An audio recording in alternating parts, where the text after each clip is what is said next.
সরকার যাই কিছুই করতে চাক না কেন, যে ভঙ্গিতেই করতে চাক না কেন, শেষ পর্যন্ত পুলিশের হাত দিয়ে করতে হয়। তারা করে দেবে না, তারা এনভায়রনমেন্টটা সৃষ্টি করে।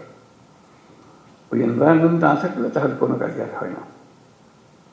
কারণ পুলিশের কথা প্রসঙ্গে বারে বারে আমরা বলছি দুটো শব্দ, আইন ও শৃঙ্খলা। এটাই হলো পুলিশ। কাজে ওই পুলিশের হাতেই এটাকে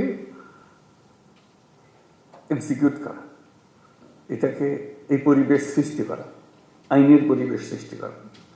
আইন যদি না থাকলো তাহলে সরকারও কি, গণতন্ত্র কি, অধিকার কি, মানুষ নাগরিকদের কি, কিছুই থাকে না।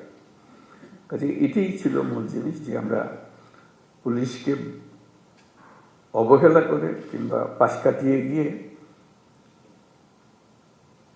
দেশ করতে পারবো না। তারাই সম্মুখ সারির মানুষ।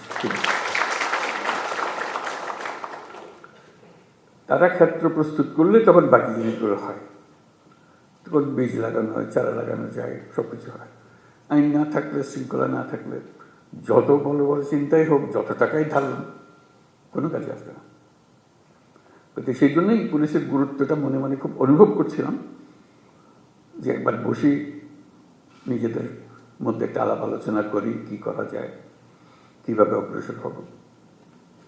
আজকে তোমাদের তরফ থেকে কথাগুলো শুনে খুব খারাপ লাগলো, যে এই অবস্থার মধ্যে তোমাদেরকে কাজ করতে আমরা ঠেলে দিয়েছি, যে করো। কাজ করার তো একটা পরিবেশ লাগে, সহযোগিতা লাগে, সামর্থ্য লাগে। সেটা ছাড়া, এই ঢাল তলোয়ার ছাড়া আমরা যুদ্ধক্ষেত্রে পাঠিয়ে দিয়েছি যে লড়াই হোক। সেই জিনিসটা আমি অবশ্যই পরপরই এটা নিয়ে বৈঠক করবো, সমাধান করতে পারবো যাই না, কোনো জিনিস সমাধান করতে বড় কঠিন জিনিস হয়ে যায়, কিন্তু চেষ্টা করবো যে কি করা যায়। যদি ব্যর্থ হই, মনে করি যে আমি চেষ্টা করেছিলাম কিন্তু ব্যর্থ হয়েছে, চেষ্টার অভাবে ব্যর্থ হয়নি। এটা প্রথম চোটে মনে পড়লো যে করা। এরকম আলাপ হলে অনেক কিছু মনে পড়বে, যেগুলো আমরা চেষ্টা করব। যদি আমরা বলি যে এটাই তোমাদের কাজ, দেশকে পরিবেশটা সৃষ্টি করা যেখানে দেশ এগিয়ে যেতে পারে, তাই যদি হয়, তাহলে যাদের হাতে পরিবেশ সৃষ্টি করার দায়িত্ব, যাদের কাছে দেশকে তৈরি করার দায়িত্ব এগিয়ে যাওয়ার জন্য, তাদের নিজেদেরকে তৈরি করতে না পারলে তাহলে তারা বাকি কাজ হলো না। তো সেই জন্য আমরা অগ্রাধিকার দিতে চাই, প্রায়োরিটি দিতে চাই যে যেটা আমরা পারি।